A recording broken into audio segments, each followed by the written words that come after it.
Bé, estem aquí presentant l'oli nou de la campanya 2021-22 en aquesta finca d'Albinyana, al Baix Penedès. Serà una campanya important de producció.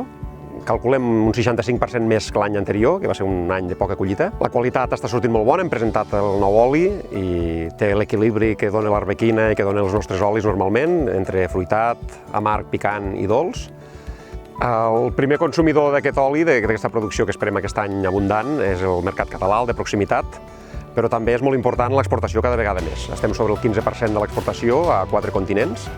Volem molt que ens coneguin al nostre país i que ens consumeixin molt a prop, però també arribar a tot el món, estem oberts i cada vegada amb més èxit.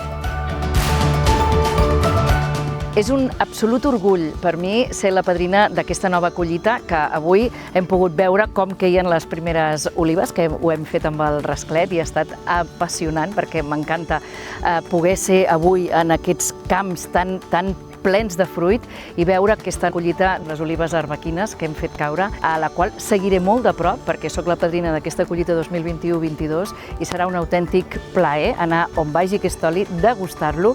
A més, l'oli sempre ha estat vinculat a casa. El meu avi treballava en una premsa d'oli, la meva àvia tenia una botiga de queviures, la meva mare posteriorment va tenir també una botiga a Reus on veníem l'oli de la DOP Siurana. És a dir, que sempre ens ha agradat molt tenir-lo a prop, degustar-lo i sobretot prendre'l cap a Barcelona. Jo sempre que vinc aquí en compro a la cooperativa, me l'emporto i en tinc tot l'any i si algú me'n fa algun encàrrec, doncs jo també n'hi porto.